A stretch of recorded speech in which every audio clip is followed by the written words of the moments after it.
Topic है spectrum. Spectrum की definition क्या है? Visual display of white light passing through the prism is known as spectrum.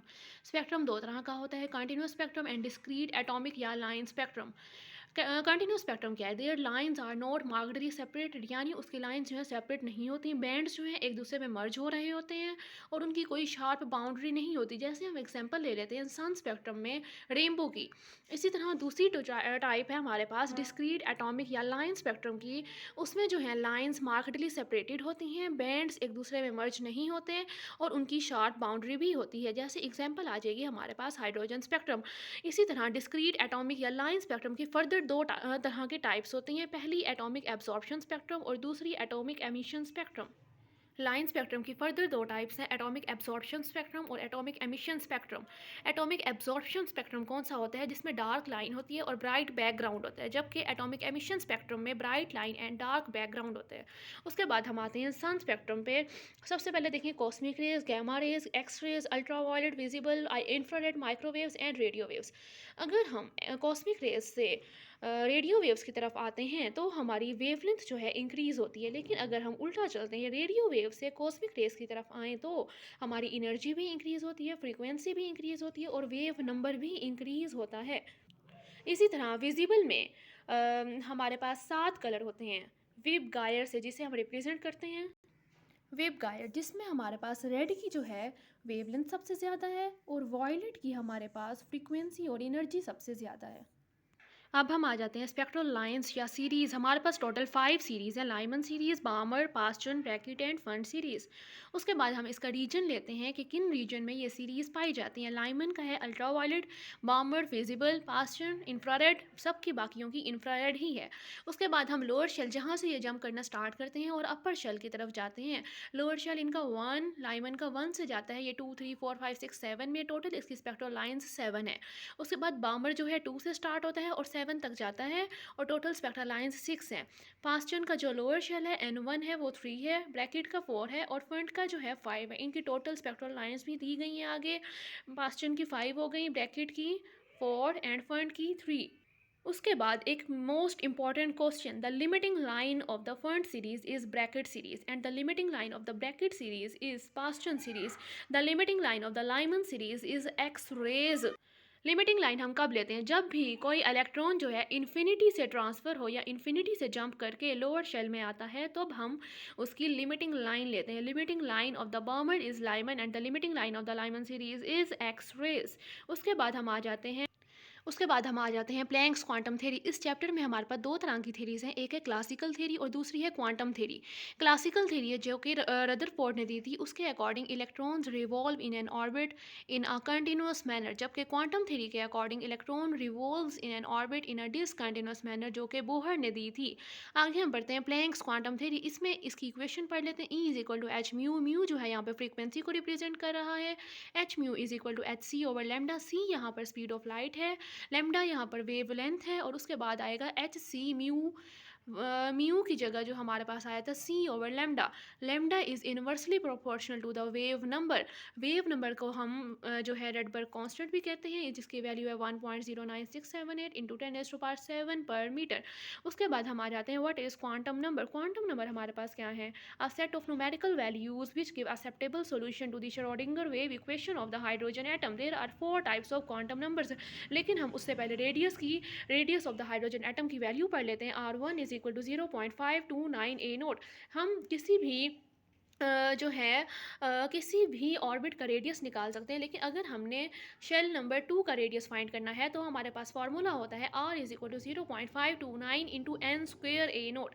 N की जगह हम 2 पुट कर देंगे, 2 का स्क्वेयर ले लेंगे, 4 आ जाएगा, 4 को 0.529 से मल्टीप्लाई करेंगे तो हमारे पास R2 की वैल्यू आ जाएगी जो कि 2.11 ए नोट है। इसी तरह हम R is equal to 0.5299 into N square A naught से हर तरह के हर शेल के रेडियस की जो है वैल्यू फाइंड कर सकते हैं। उसके बाद हम आ जाते हैं जो हमारे पास 4 क्वांटम नंबर्स हैं उनकी तरफ। हमारे पास 4 टाइप्स के क्वांटम नंबर्स हैं। सबसे पहला जो है प्रिंसिपल क्वांटम नंबर, उसको किसने डिस्कवर किया था? बोहर ने, एजीमुथल को समरफील्ड ने, मैग्नेटिक क्वांटम नंबर को लैंड जीमैन ने और स्पिन क्वांटम नंबर को गोल्डस्मिथ एंड उल्हनबेक ने डिस्कवर किया। उसके बाद प्रिंसिपल क्वांटम नंबर को हम एन से रिप्रेजेंट करते हैं। एन की वैल्यू हमारे पास दी हुई है, N is equal to 1 2 3 so on होता है। उसके बाद जो एजीमुथल क्वांटम नंबर है उसे हम एल से रिप्रेजेंट करते हैं। एल हम कैसे फाइंड करते हैं, L is equal to N minus one, और एल की वैल्यू है 0 1 2 3 सो ऑन। उसके बाद हम आते हैं मैग्नेटिक क्वांटम नंबर पे, जिसे हम एम से रिप्रेजेंट करते हैं, और स्पिन क्वांटम नंबर पे जिसे हम एन से रिप्रेजेंट करते हैं। और जो एम की वैल्यू है, एम हम कैसे फाइंड करते हैं, M is equal to 0 plus minus one plus minus two, ये इसकी वैल्यूज़ हैं। एस की दो वैल्यूज़ हैं, प्लस वन बाई टू यानी एंटी क्लॉकवाइज, या minus one by two means clockwise. उसके बाद हम चलेंगे tell about principal quantum number हमें क्या बताता है, रेडियस ऑफ शेल के बारे में, रेडियस ऑफ ऑर्बिट के बारे में बताता है, एनर्जी ऑफ शेल बताता है जिसकी वैल्यू होती है -13.6 इलेक्ट्रॉन वोल्ट, या हम E1 की वैल्यू कह सकते हैं -1313.315 किलो जाउल पर मोल। इलेक्ट्रॉन्स इन शेल के बारे में बताता है, एटॉमिक ऑर्बिटल्स इन शेल बताता है। अगर हमने इलेक्ट्रॉन्स इन शेल फाइंड करने हैं तो उसके लिए फार्मूला होता है n स्क्वेयर, और एटॉमिक ऑर्बिटल्स इन शेल के लिए फार्मूला है 2n square. Sorry, energy of shell के लिए जो फार्मूला है वो है n, इलेक्ट्रॉन्स इन शेल के लिए फार्मूला है 2n स्क्वेयर, और एटॉमिक ऑर्बिटल्स इन शेल के लिए फार्मूला है n स्क्वेयर। उसके बाद हम चलते हैं एजीमुथल क्वांटम नंबर पे, जो हमें इलेक्ट्रॉन्स इन सब शेल के बारे में बताते हैं। सब शेल हमारे पास चार तरह के हैं, s p d f। उसके बाद हम चलते हैं मैग्नेटिक क्वांटम नंबर पे, जो हमें number of atomic orbitals in sub shell के बारे में बताता है। स्पिन क्वांटम नंबर सिर्फ और सिर्फ हमें दो वैल्यूज़ देता है, +1/2 या -1/2, जो कि n की वैल्यूज़ के हिसाब से होती हैं। उसके बाद हम आ जाते हैं एक टेबल पे। अगर हमारे पास n की वैल्यू 0 है तो l की भी 0 होगी, m भी 0 होगा और s भी 0 होगा। अगर n की वैल्यू 1 है तो l की हम n-1 से फाइंड करेंगे, जो कि 0 आ जाएगी। m भी 0, जब l 0 है तो n भी 0 है, और s की वैल्यू n के अकॉर्डिंग +1/2। अगर n की वैल्यू 2 है तो l की वैल्यू 1 होगी n-1 से, और m की वैल्यू 0 और +-1 होगी, और s की वैल्यू +1/2 या -1/2। इस तरह हम पूरा टेबल बना सकते हैं फर्दर वैल्यूज़ का भी। अब हम फर्दर टेबल पे आते हैं, जिसमें सबसे पहले हम सबशेल का नाम, सबशेल की बात करते हैं। उसके बाद हम स्पेक्ट्रम की नेम की बात करते हैं। उसके बाद शेप्स की बात करेंगे, और उसके बाद ओरिएंटेशन। सबसे पहले जो हमारा सबशेल है एस, जिसका नाम क्या है, सफेरिकल, शेप उसकी सफेरिकल होती है, ओरिएंटेशन उसकी कोई नहीं है, यानी उसकी कोई डायरेक्शन नहीं है। उसके बाद हम पी पे आते हैं, जिसका स्पेक्ट्रल नेम है क्या, प्रिंसिपल, शेप डम्बल होती है, orientation on the axis, axis पे पाए जाते हैं। उसके बाद डी पे यानी पी पे, पी की जो टाइप्स होती हैं P X P Y P Z, सारी ऑन द एक्सिस होती हैं। उसके बाद डी, डी की स्पेक्ट्रम क्या है, उसका स्पेक्ट्रम नेम है डिफ्यूज्ड, शेप है double dumbbell, D X Y D Y Z D Z X, यानी जो पहले तीन हैं वो बिटवीन द एक्सिस होते हैं, और जो D X square minus Y square और डी जी स्क्वेयर है वो ऑन द एक्सिस होता है। उसके बाद एफ, एफ का जो हमारे पास स्पेक्ट्रम नेम है वो फंडामेंटल, शेप उसकी कॉम्प्लिकेटेड होती है। उसके बाद मोस्ट इम्पॉर्टेंट पॉइंट, डी के सब शेल जो डी है उसके हमारे पास 5 तरह के जो हैं शेप्स होती हैं। अगर पूछें कि how many types of shapes, तो हम कहेंगे 5, लेकिन अगर वो कहें number of shapes of D sub shell is, then हम कहेंगे 2। अब हम n प्लस एल रूल की तरफ आते हैं। अगर हमारे पास n की वैल्यू 1 है और l की वैल्यू 0 है तो n प्लस एल कर देंगे 1। हमारे पास जो चार सबशन है s p d f, उनमें s के लिए जो l की वैल्यू होती है वो 0 होती है, p के लिए 1, d के लिए 2 एंड f के लिए जो है 3 होती है। और ये जो सात हमारे पास सब कोफिशिएंट है, जैसे ये 2 है, ये हमारे पास n की वैल्यू है, ये 1 है, ये हमारे पास n की वैल्यू है, और ये जो साथ में 5 है ये भी हमारे पास n की वैल्यू है, और ये जो 5 है ये हमारे पास l की वैल्यू है। n प्लस एल करेंगे तो हमारे पास ये n प्लस एल वैल्यू आ जाएगी। n प्लस एल रूल हम किस लिए यूज़ करते हैं, it is used to place the sub shells in order of increasing energy levels. उसके बाद हमारे पास तीन रूल्स आ जाते हैं। पहला अफबाउ प्रिंसिपल, दूसरा पॉलीज एक्सक्लूजन प्रिंसिपल, और तीसरा हुंड्स रूल, जिसे आपने बुक से स्टडी कर लेना है। लेकिन मैं आपको मेन बात बता देती हूँ कि अफबाउ प्रिंसिपल जो है हमें क्या बताता है, it is use to distribute the electrons in the sub shells in order of increasing energy levels.